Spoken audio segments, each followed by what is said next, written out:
ओम नमः शिवाय। हर हर महादेव। आज मार्गशीर्ष माह के कृष्ण पक्ष की चतुर्दशी तिथि है। कृष्ण पक्ष की चतुर्दशी तिथि को मासिक शिवरात्रि का पर्व मनाया जाता है। हिंदू धर्म में प्रदोष व्रत की तरह ही मासिक शिवरात्रि का बहुत ही अधिक महत्व होता है।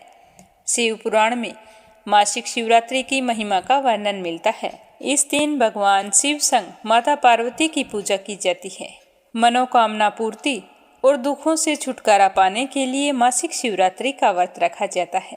धार्मिक मान्यता है कि इस व्रत को करने से व्यक्ति की हर मनोकामना पूरी हो जाती है। साथ ही अगर विवाहित स्त्रियां इस व्रत को करती है तो उनका सुख सौभाग्य बना रहता है, और जो अविवाहित हैं उनके शादी के योग नहीं बन रहे हैं तो शिवरात्रि का व्रत रखने से बहुत ही जल्दी विवाह का योग बनता है। मासिक शिवरात्रि के शुभ अवसर पर भगवान शिव का अभिषेक किया जाता है और उनके निमित्त व्रत रखा जाता है।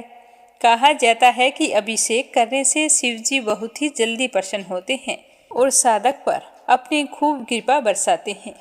मार्गशीर्ष मास के कृष्ण पक्ष की चतुर्दशी तिथि पर शिवरात्रि का व्रत रखा जाएगा। अगर आप भी शिवरात्रि का व्रत रखते हैं तो इस दिन शिवरात्रि की व्रत कथा जरूर सुने। शाम के समय प्रदोष काल में शिवलिंग की विधिवत पूजा अर्चना करके ओम नमः शिवाय मंत्र का 108 बार जाप करें और उसके बाद शिवरात्रि की व्रत कथा सुने। तो अब अपने सुनते हैं मार्गशीर्ष मास की कथा और श्रीमद् गीता जी का 14वां अध्याय और उसका महात्म्य। उससे पहले एक छोटी सी कहानी गणेश जी भगवान की। बोलो गणेश गजानन की जय हो। एक नगर में एक बूढ़ी माई रहती थी जो रोजाना मिट्टी के गणेश की पूजा किया करती थी। वो रोजाना मिट्टी का गणेश जी बनाती और फिर पूजा करती, पर जैसे ही बूढ़ी माई गणेश जी की प्रतिमा को स्नान कराती तो मिट्टी का गणेश जी था वो तो गल जाता। तो वह बूढ़ी माई बड़ी ही परेशान होती। वो चाहती कि मेरे पास ऐसी प्रतिमा हो जो खराब ना हो तो कितना अच्छा हो। तो एक समय की बात है, बूढ़ी माई के घर के पास एक सेठ जी का मकान बन रहा था। तब बूढ़ी माई मकान बनाने वाले मिस्त्री के पास जाकर बोली कि बेटा, मुझे पत्थर की मूर्ति बना दे। मैं गणेश जी की पूजा करती हूँ, मिट्टी का गणेश जी बनाती हूँ, पानी लगते ही वो तो गल जाता है। तो मैं तो बूढ़ी हो चली हूँ, मुझसे रोजाना गणेश जी बनाया नहीं जाता। इसीलिए बेटा तू मेरे लिए एक पत्थर का गणेश जी बना दे। गणेश भगवान तेरी सारी मनोकामनाएं पूर्ण करेंगे।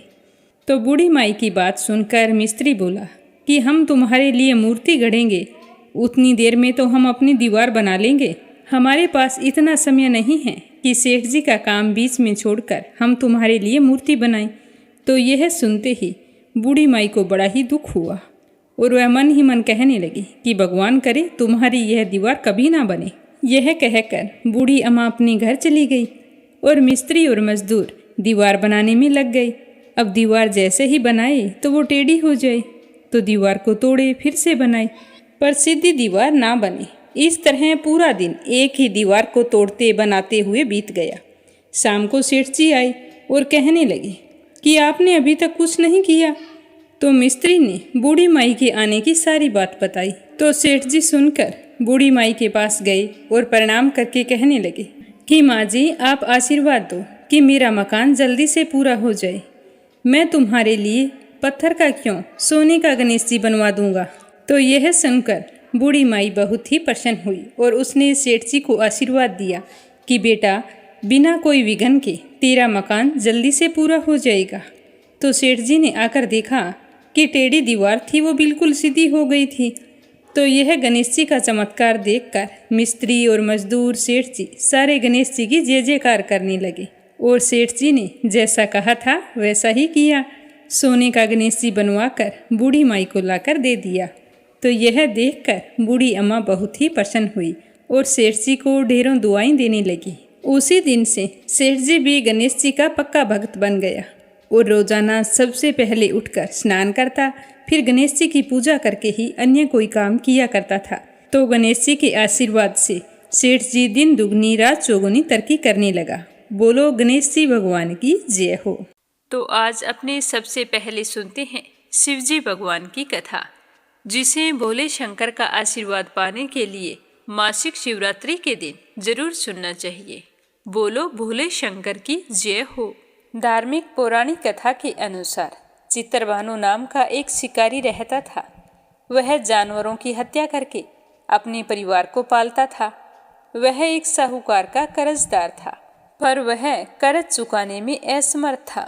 साहूकार ने उसे कई बार कहा, लेकिन वह शिकारी समय पर कर्ज नहीं चुका सका। तो एक दिन साहूकार को गुस्सा आ गया और उसने शिकारी को पकड़कर शिव मठ में बंदी बना लिया। संयोग से उस दिन शिवरात्रि थी और शिवालय में ओम नमः शिवाय के जाप और शिवरात्रि की कथा चल रही थी। शिव संबंधी धार्मिक बातें हो रही थी, तो शिकारी भी ध्यान मगन होकर शिव संबंधी सारी धार्मिक बातें सुनता रहा।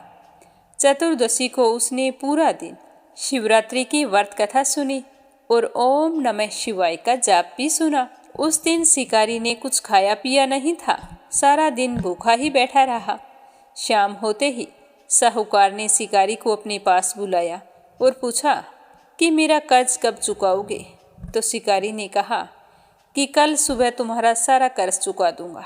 आप कृपया करके मुझे छोड़ दीजिए, मेरे परिवार वाले मेरी राह देख रहे होंगे।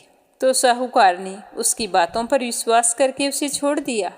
अब वह दिनचर्या की भांति जंगल में शिकार के लिए निकला, लेकिन उस समय शाम हो चुकी थी। दिन भर बंदी गृह में रहने के कारण भूख प्यास से व्याकुल शिकारी जंगल में तो गया, पर उसे कोई शिकार नहीं मिला। घना अंधेरा हो गया था, तो वह सोचने लगा कि आज की रात तो मैं जंगल में ही बिताऊंगा।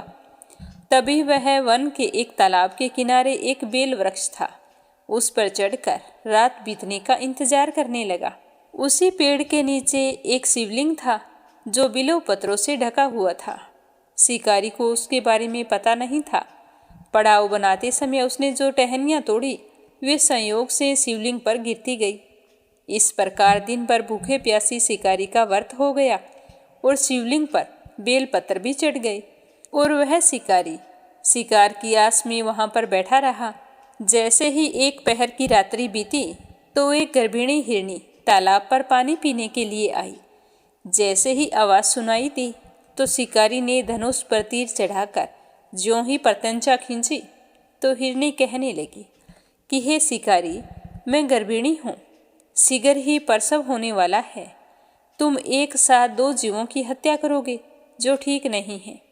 मैं बच्चे को जन्म देकर शीघ्र ही लौट आऊंगी। मैं तुमसे वादा करती हूँ कि मैं बच्चों को जन्म देते ही तुम्हारे पास चली आऊंगी, तुम मुझे मार लेना। तो शिकारी को उस पर दया आ गई और शिकारी ने प्रत्यंचा ढीली कर दी और हिरनी जंगली झाड़ियों में लुप्त हो गई। प्रत्यंचा चढ़ाने से और ढीली करने से कुछ बेल पत्थर अपने आप टूटकर शिवलिंग पर गिर गए। इस प्रकार अनजाने में ही प्रथम पहर का पूजन भी संपन्न हो गया।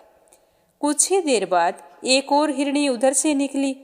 शिकारी की खुशी का कोई ठिकाना नहीं रहा।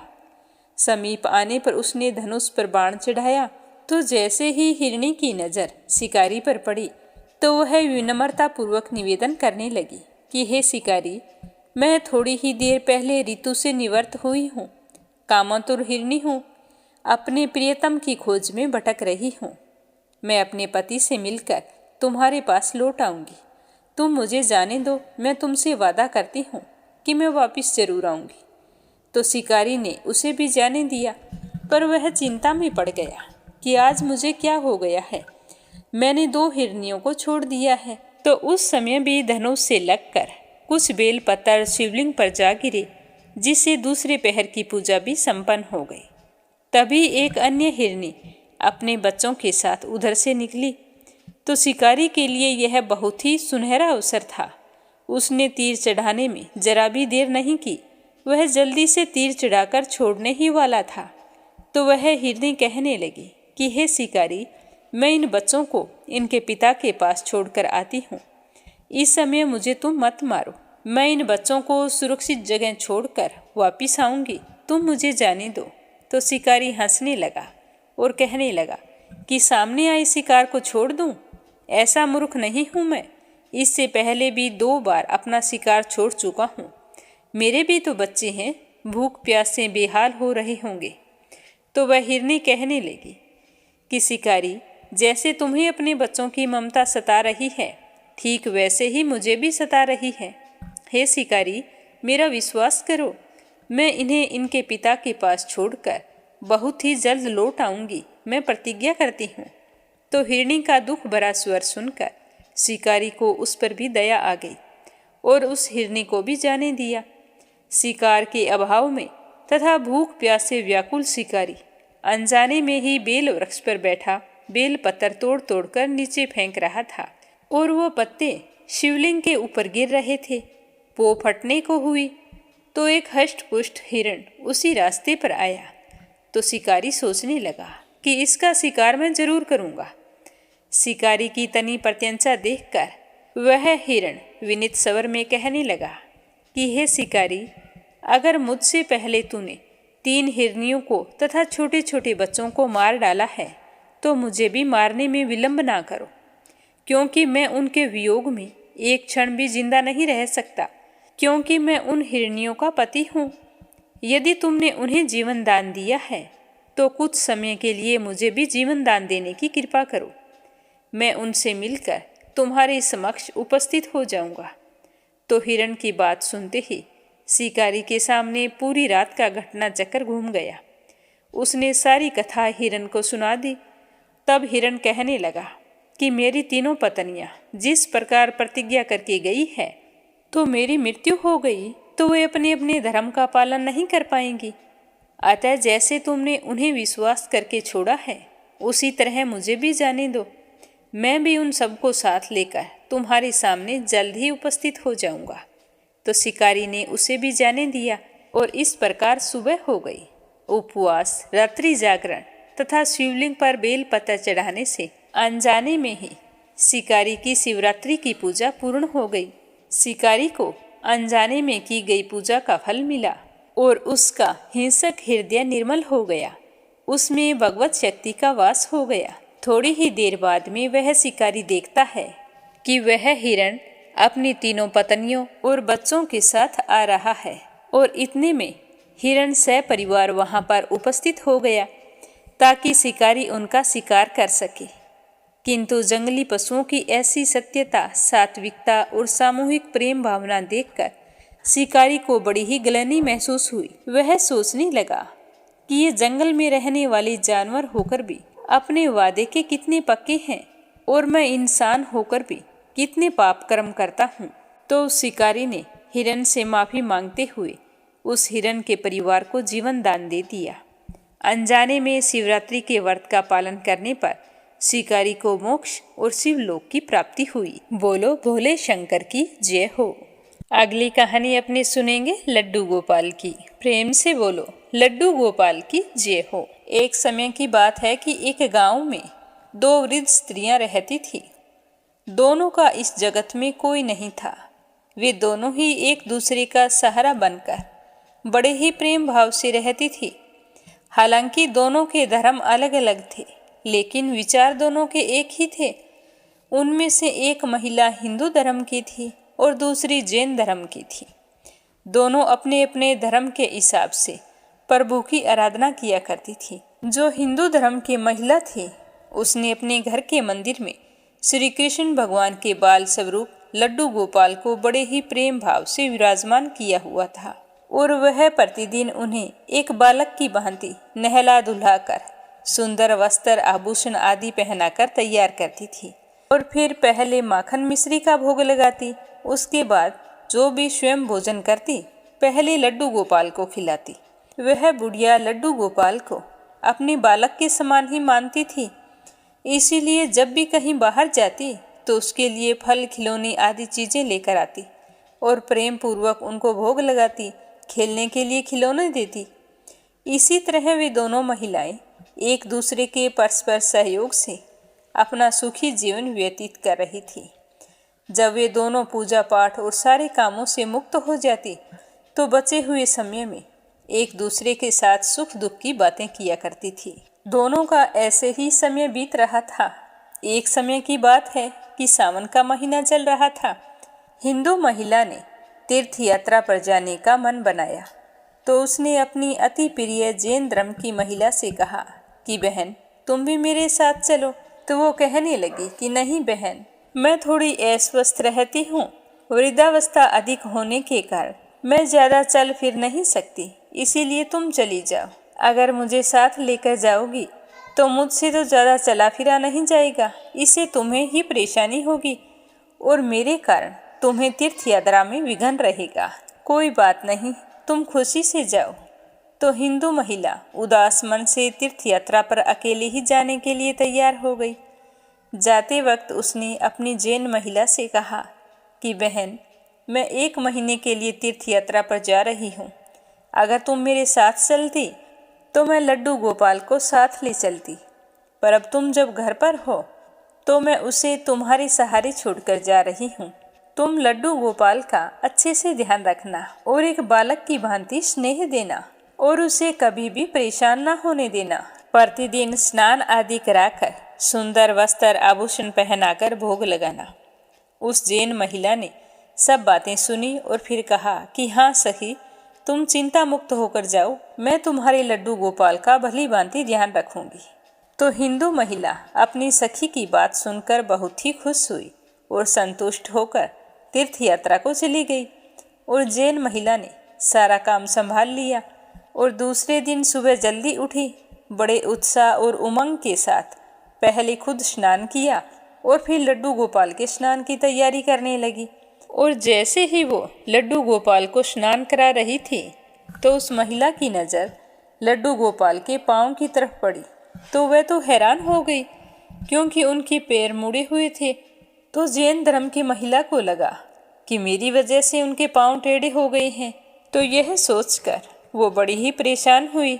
उसे पता नहीं था कि लड्डू गोपाल ऐसे ही होते हैं, क्योंकि जब भी वो अपनी सखी के पास आती और लड्डू गोपाल को देखती थी तो उस समय लड्डू गोपाल वस्त्रों और आभूषणों से सजा हुआ होता था। तो उसे इस बात का पता नहीं था कि लड्डू गोपाल घुटनों के बल बैठे हुए हैं, उनका बाल स्वरूप ऐसा ही है। वो तो सोच सोचकर बस परेशान हो रही थी। सोच रही थी कि मेरी सखी जब लौट कर आएगी तो मैं उससे क्या कहूँगी।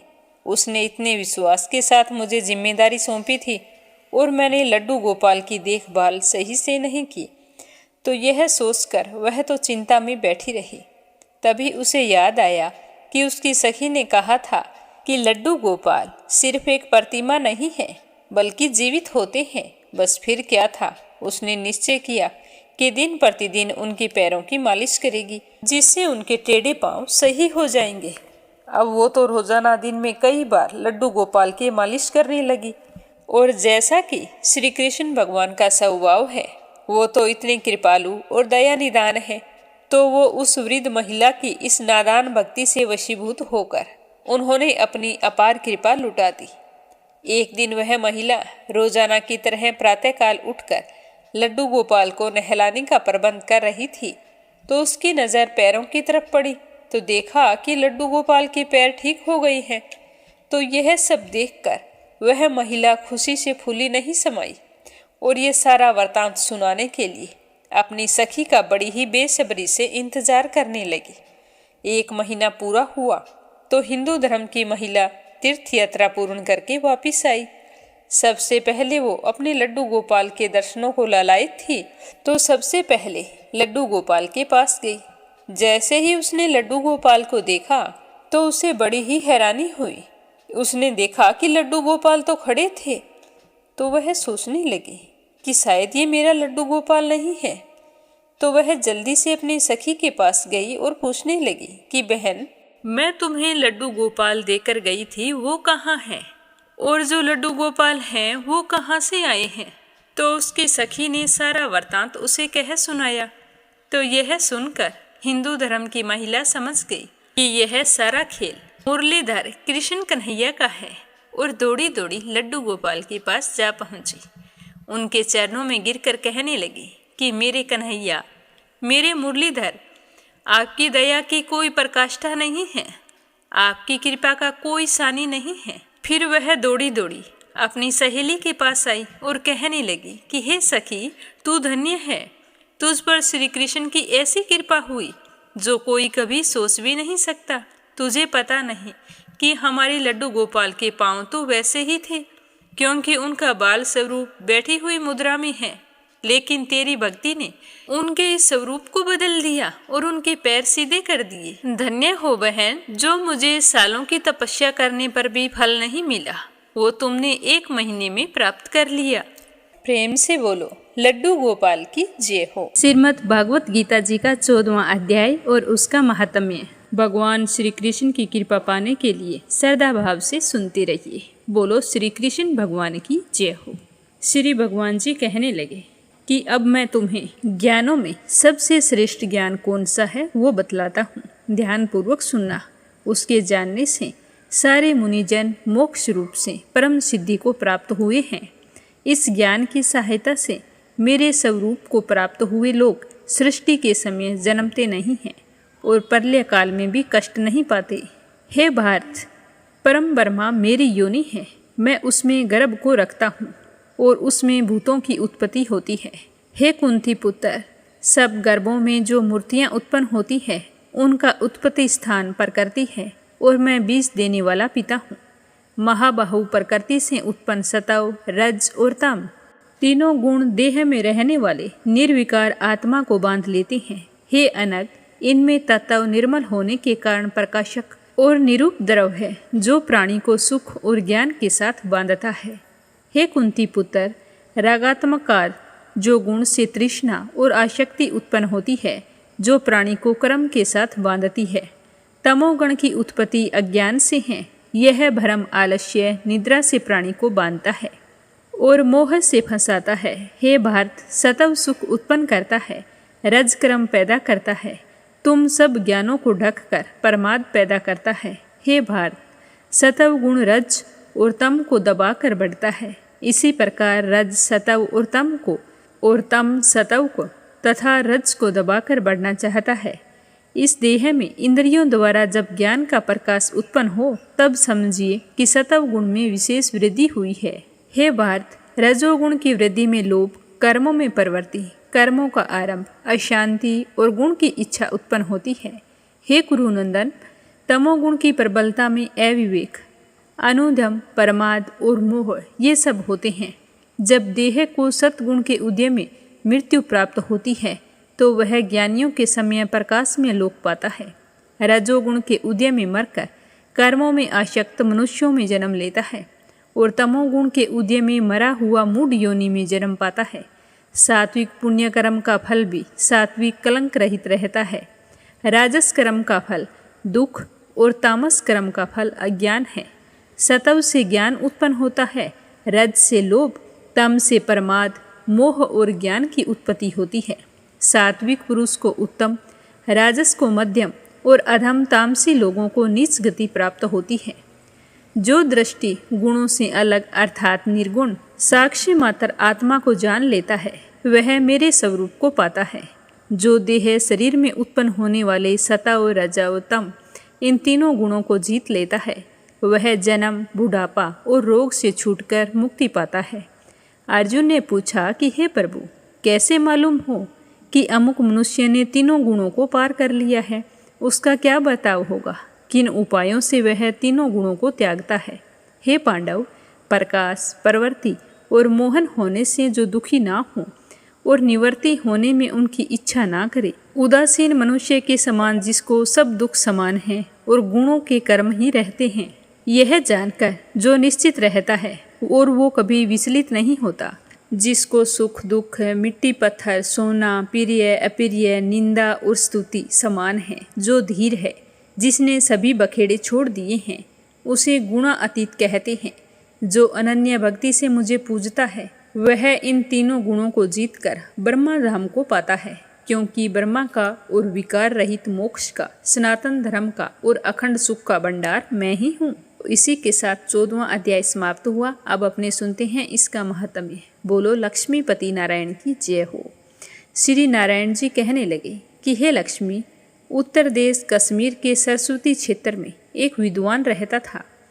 वहाँ के राजा सूर्यवर्मा की संगल द्वीप के राजा के साथ बड़ी ही प्रीति थी। एक समय राजा ने संगल द्वीप को बड़े ही जवाहर, हीरे मोती और बहुत ही बड़ी ज़्यादा कीमत के घोड़े भेजे थे।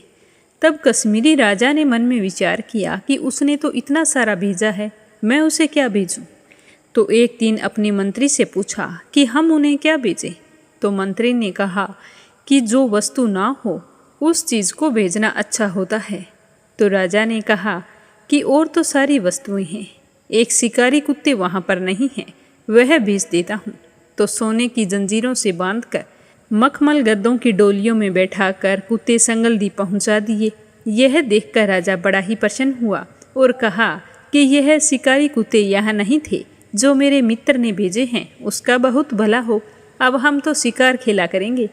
तो ऐसा करते करते कई दिन गुजर गए। एक दिन राजा शिकार खेलने के लिए चला और शिकार खेलने वाले साथ चल पड़े। संगलदीप के राजा ने दूसरे राजाओं के साथ शर्त बांधी कि जिसका कुत्ता शिकार मार गिराए सो वह ले ले। जब सब राजाओं ने अपने कुत्ते छोड़े तो एक सुसिया वहाँ से निकल पड़ा। तो सारे कुत्ते उस खरगोश के पीछे दौड़ पड़े। वह खरगोश दौड़ता दौड़ता दूर निकल गया, कुत्ते पीछे ही रह गए। संगलदीप के राजा का कुत्ता था, उसने खरगोश को पकड़ लिया। तो लोगों ने अचानक से शोर मचाया। तो कुत्ता तो हैरान परेशान हो गया और उसकी पकड़ से खरगोश छूट गया। अब खरगोश के कुत्ते के दांत लग गए थे, तो खरगोश के खून पड़ता ही जा रहा था और खरगोश भागता जा रहा था। कुत्ते उसके पीछे पीछे भाग रहे थे। भागते भागते कुत्ते पीछे रह गए और खरगोश भागता हुआ एक कच्चे तालाब जो पानी से भरा हुआ था उसमें कूद गया। उसके तट पर एक कुटिया थी, वहाँ पर एक साधु रहता था। तो सवान भी उसके पीछे गिर गया। इतने में राजा भी घोड़ा दौड़ा कर वहाँ पर पहुँच गया। देखा तो दोनों मरे पड़े थे और देवदेही पाकर बैकुंठ को चल पड़े। राजा को देखकर उन्होंने कहा कि हे राजन, तुम धन्य हो, तुम्हारे प्रताप से ही हमने देवदेही पाई है। तो राजा ने पूछा कि यह कैसे हुआ।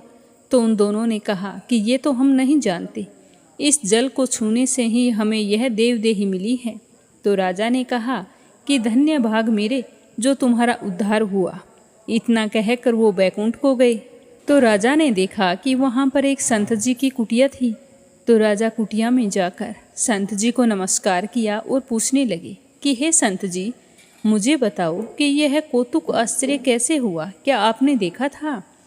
तो संत जी ने कहा कि हाँ, मैंने देखा था। सुसिया और सवान दोनों का इस जल के स्पर्श करने से उद्धार हो गया। तो राजा ने कहा कि यह जल कैसा है। तो उस संत ने कहा कि हे राजन, मेरा गुरु यहाँ रहता है, नित्य स्नान करके गीता जी के 14वें अध्याय का पाठ किया करता है। मैं भी यहाँ स्नान करके गीता का पाठ करता हूँ। तो राजा ने कहा कि धन्य हो संत जी, आपके प्रताप से ऐसे योनियों का उद्धार हुआ है और मेरे भाग्य भी धन्य हैं जो मुझे आपके दर्शन हुए हैं। तो संत ने कहा कि तुम कहाँ के हो राजा, हमें बताओ। तो राजा ने कहा कि मैं तो संगलदीप का राजा हूँ। हे संत जी, मुझे इन दोनों की पिछले जन्म की कथा सुनाओ। तो संत जी कहने लगे कि हे राजन, यह जो सुसिया है पिछले जन्म में ब्राह्मण था, यह अपने जन्म में भ्रष्ट हुआ था। यह कुतिया है, ये इसकी पत्नी थी। इसने अपनी पत्नी को खूब खिंचाया तो इसकी पत्नी ने इसे जहर देकर मार डाला। जब दोनों मरकर यमलोक गए तब धर्मराज ने हुक्म दिया कि इस ब्राह्मण को सुसिया का जन्म दो और इसकी पत्नी को कुतिया का जन्म दो। तब इन दोनों ने पुकार कर कहा कि महाराज, हमारा उद्धार कैसे होएगा। तब धर्मराज ने कहा कि जब श्री गीता जी के 14वें अध्याय का पाठ करने वाले संतों के स्थान पर जल का स्पर्श तुम्हें होगा तो तुम्हारा उद्धार हो जाएगा। तो इस तरह इन्होंने खरगोश और कुतिया की योनि पाई और धर्मराज के कहे अनुसार आज इनका उद्धार हो गया है। तब राजा नमस्कार करके अपने घर चला गया और अपने पंडित जी को बुलाकर कहा कि मुझे भी नित्य प्रतिदिन गीता जी के 14वें अध्याय का पाठ सुनाना। तो पंडित जी 14वें अध्याय का पाठ सुनाने लगा। नित्य प्रतिदिन सुनने से राजा का भी उद्धार हुआ। राजा अपनी देह त्याग कर बैकुंठ को गया। इस तरह श्री नारायण जी ने कहा कि हे लक्ष्मी, यह 14वें अध्याय का महात्म्य है। जो भी श्रद्धा भाव से इसे सुनता है वह अपने जीवन के समस्त सुखों का भोग करके अंत में बैकुंठ धाम को जाता है। अब अपने सुनते हैं श्री कृष्ण और सुदामा की कहानी। वैसे तो श्री कृष्ण के परम मित्र सुदामा की छवि से हर कोई भली भांति परिचित है, लेकिन ये बात शायद ही किसी को मालूम हो कि परम अवतार श्री कृष्ण को एक अभिशाप से बचाने के लिए सुदामा ने खुद एक दरिद्र जीवन को चुन लिया था। यही वजह है कि सुदामा भगवान के परम मित्र और भक्त होने के बावजूद इतने गरीब थे। पौराणिक कथा के अनुसार एक बहुत ही निर्धन ब्राह्मणी थी। वह भिक्षा मांगकर अपना जीवन यापन करती थी, लेकिन दुर्भाग्य से एक बार ऐसा समय भी आ गया जब उसे 5 दिनों तक कोई भी भिक्षा नहीं मिली। वह प्रतिदिन प्रभु का स्मरण करके सो जाती, पर 5 दिनों तक उसे भिक्षा में कुछ भी नहीं मिला। फिर भी वो विचलित नहीं हुई, भगवान को स्मरण करती और सो जाती। तो छठे दिन उसे 2 मुट्ठी चने प्राप्त हुए। तो चने पाकर वह बहुत ही खुश हुई, लेकिन कुटिया पहुँचते पहुँचते रात हो गई। तो वह सोचने लगी कि मैं ये चने रात के समय नहीं खाऊंगी, सुबह कन्हैया को भोग लगाने के बाद ही ग्रहण करूंगी। ऐसा सोचकर ब्राह्मणी ने चनों को एक कपड़े में बांधकर रख दिया और वह कन्हैया के नाम का स्मरण करती हुई सो गई। जैसे ही उस ब्राह्मणी को नींद आ गई तो थोड़ी देर बाद में चोर चोरी करने के लिए उसकी कुटिया में आ गई, लेकिन उस गरीब ब्राह्मणी के पास कुछ भी नहीं था सिवाय उन चनों की पोटली के। जैसे ही वो पोटली चोरों के हाथ लगी तो वो सोचने लगे कि इसके अंदर जरूर कोई हीरे मोती हैं। तो सपाहट की आवाज़ सुनकर वह ब्राह्मणी जाग गई और जोर जोर से शोर मचाने लगी। ब्राह्मणी के शोर को सुनकर गांव के सारे लोग चोरों को पकड़ने के लिए दौड़ पड़े। चोर वह पोटली लेकर भाग गए। पकड़े जाने के डर से सारे चोर संदीपन मुनि के आश्रम में जाकर छिप गए, जहां भगवान श्री कृष्ण और सुदामा शिक्षा ग्रहण किया करते थे। गुरु माता को लगा कि कोई आश्रम के अंदर आया है, तो गुरु माता देखने के लिए आगे बढ़ी। चोर को लगा कि कोई आ रहा है, तो चोर डर गए और डरते हुए वहां से भागने लगे। भागते समय वो चने की पोटली चोरों के हाथों से छूटकर वहीं पर गिर गई और सारे चोर भाग निकले। दूसरी ओर जब उस ब्राह्मणी को पता चला कि चोर आए थे वो चने की पोटली उठाकर ले गए हैं, तो वो बेचारी बहुत ही भूखी थी। तो उसने बड़े ही दुखी मन से श्राप दे दिया कि मुझ दीनहीन असहाय के चने जो भी खाएगा वह दरिद्र हो जाएगा। उधर प्रातःकाल गुरु माता आश्रम में झाड़ू लगाने लगी, तो झाड़ू लगाते समय गुरु माता को वही चने की पोटली मिल गई। जब गुरु माता ने उस पोटली को खोलकर देखा तो उसमें चने निकले। सुदामा जी और श्री कृष्ण भगवान रोज की तरह जंगल से लकड़ी लाने के लिए जा रहे थे। तब गुरु माता ने उन्हें वही चने की पोटली दे दी और कहा कि जब भी तुम्हें भूख लगे तो दोनों आपस में बांटकर खा लेना। तो ज्यों ही चने की पोटली सुदामा जी ने हाथ में ली तो उन्हें सारा रहस्य मालूम हो गया। सुदामा ने सोचा कि अगर श्री कृष्ण ने ये चने खा लिए तो सारी सृष्टि ही गरीब दरिद्र हो जाएगी, तो ये तो सही नहीं होगा, मुझे कुछ ना कुछ करना पड़ेगा। यह सोचते हुए सुदामा ने सारे चने अकेले ही खा लिए। दरिद्रता का श्राप सुदामा जी ने स्वयं ले लिया, लेकिन अपने मित्र श्री कृष्ण को एक दाना भी नहीं दिया। सुदामा ने सृष्टि को दरिद्रता से बचाने के लिए खुद का पूरा जीवन गरीबी में बिताया था। एक बार सुदामा की पत्नी ने श्री कृष्ण भगवान से मिलने के लिए अपने पति से कहा, तो बार बार कहने पर सुदामा श्री कृष्ण से मिलने के लिए चले गए। जब भगवान श्री कृष्ण को पता चला कि सुदामा उनसे मिलने के लिए आए हैं, तो वो नंगे पांव महल के द्वार की ओर दौड़ पड़े। जैसे ही सुदामा को इतनी दीनहीन हालत में देखा तो उनकी आंखों में आंसू आ गए। फिर श्री कृष्ण भगवान सुदामा से गले मिलकर जी भरकर रोए। फिर उन्हें अंदर लेकर आए और अपने साथ कई दिनों तक राजमहल में रखा। जब सुदामा द्वारिका में थे तो भगवान श्री कृष्ण ने चोरी छिपे उनकी झोंपड़ी की जगह राजमहल बना दिया था, लेकिन सुदामा कभी भी उस महल में नहीं गए। उन्होंने अपना बचा हुआ जीवन कान्हा जी के मंदिर में उनके चरणों में बिताया था। तो ये संसार हमेशा सुदामा जी का ऋणी रहेगा, क्योंकि उन्होंने ही सारी सृष्टि को दरिद्रता से बचाने के लिए खुद जीवन भर दरिद्र रहना स्वीकार कर लिया। बोलो कृष्ण भगवान की जय हो। बोलो सुदामा की जय हो। अब अपने सुनेंगे लपसी और तपसी की कहानी। बोलो लपसी तपसी की जय हो। प्राचीन समय की बात है। एक गांव में लपसी और तपसी नाम के दो भाई रहा करते थे। तपसी हमेशा भगवान की सेवा में लीन रहता था, लेकिन लपसी हमेशा सवा सेर लापसी बनाता, भगवान को भोग लगाकर फिर स्वयं भोजन कर लेता। दोनों भाइयों का यही नियम था। एक दिन दोनों भाइयों में बहस छिड़ गई कि कौन बड़ा है। तो लपसी कहने लगा कि मैं बड़ा हूँ, क्योंकि मैं तो लापसी बनाकर भगवान को रोजाना भोग लगाता हूँ। मैं कभी भी भगवान को भूखा नहीं रहने देता। तो तपसी कहने लगा कि मैं बड़ा हूँ, क्योंकि मैं सारा दिन भगवान की तपस्या करता हूँ। तो इस तरह करते करते दोनों जोर जोर से लड़ने लगे।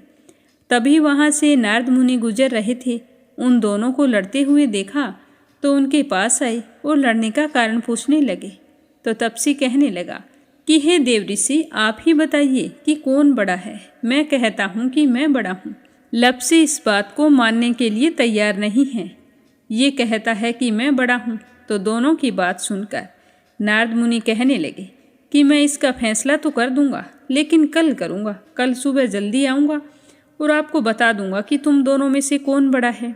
तो अगली सुबह तपसी रोजाना की तरह नहा धोकर पूजा करने के लिए जा रहा था। तो रास्ते में उसे 1.25 करोड़ की एक अंगूठी मिली, जो नारद जी ने उसके आगे फेंकी थी।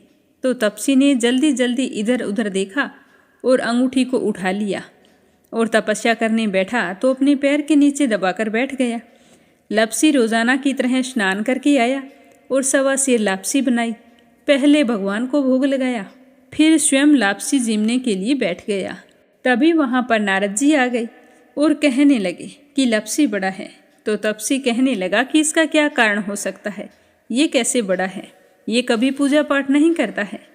तो नारद जी कहने लगे कि इसके मन में लालच नहीं है, जो भी करता है बड़े ही श्रद्धा भाव से करता है। इसका नियम है कि रोजाना भगवान को भोग लगाना।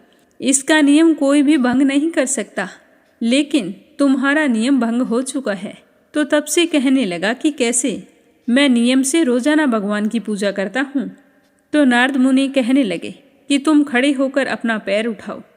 तो तपसी जैसे ही खड़ा हुआ तो उसके पैर के नीचे 1.25 करोड़ की अंगूठी पड़ी थी।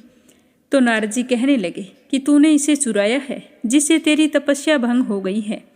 तपसी हाथ जोड़कर नारद जी के सामने खड़ा हो गया और कहने लगा कि मुझसे गलती हो गई। आज के बाद मैं ऐसी गलती कभी नहीं करूँगा। मैंने बहुत ही सच्चे मन से पूजा की है। आप ही मुझे बताइए कि मुझे मेरी पूजा का फल कैसे मिल सकता है। मैं आपसे वादा करता हूँ कि आज के बाद मैं कभी चोरी नहीं करूँगा। तो उस तरह उसके दीन वचन सुनकर नारद जी को उस पर दया आ गई और नारद जी कहने लगे कि तेरी तपस्या का फल कार्तिक स्नान करने वाला ही दे सकता है। तो तपसी पूछने लगा कि वो कैसे। तो नारद जी ने बताया कि कार्तिक माह में कार्तिक स्नान करके जो भी सारी कहानियाँ सुनकर तुम्हारी कहानी नहीं सुनेगा, तो उसके कार्तिक स्नान का पुण्य फल उससे छूटकर तुम्हें मिलेगा। अगर कोई दिए से दिया जलाएगा तो उसका पुण्य फल भी तुझे ही मिलेगा। अगर घर की सारी साफ सफाई करके दहलीज की सफाई नहीं करेगा तो उसका पुण्य फल भी तुझे ही मिलेगा। रोटी सारी बना ले, लेकिन गाय और कुत्ते की रोटी ना बनाए तो उसका पुण्य फल भी तुझे ही मिलेगा। और घर पर बहन सुवासिनी आने पर उसे सूट, साड़ी, तीवल जो कुछ भी देते हैं, भेंट स्वरूप अगर कुछ पैसे नहीं देंगे तो उसका पुण्य फल भी तुझे ही मिलेगा। तो इस तरह नारद जी ने तपसी को पुण्य प्राप्ति का मार्ग बताया, जिसे सुनकर तपसी बहुत ही प्रसन्न हुआ और भगवान की पूजा में लीन हो गया। तभी से कहा जाता है कि हर व्रत कथा और कहानी के बाद में लपसी तपसी की कहानी जरूर सुननी चाहिए। इस कहानी को सुने बिना हमें चाहे कार्तिक का महीना हो या वैशाख का महीना हो, हमें उसके स्नान का पुण्य फल नहीं मिलता है। जब कहानी समाप्त हो जाती है तो इस तरह से कहना चाहिए कि लपसी का फल लपसी को मिले, तपसी का फल तपसी को मिले। हमारी कहानी का, हमारे पूजा पाठ और हमारे व्रत का पुण्य फल हमें मिले। तो आज का अध्याय समाप्त हुआ। कल फिर मिलेंगे अगले अध्याय के साथ। उम्मीद करती हूँ कि आपको गीता जी का अध्याय जरूर पसंद आया होगा। तो मीरा भक्ति स्टोरी चैनल को सब्सक्राइब जरूर करें और इस वीडियो को ज़्यादा से ज़्यादा अपने मित्रगणों में, रिश्तेदारों में शेयर करें। कान्हा जी आपकी सारी मनोकामनाएं पूर्ण करें। कल फिर मिलेंगे अगले अध्याय के साथ। आप सभी की मंगल कामना के साथ ओम नमः शिवाय। हर हर महादेव।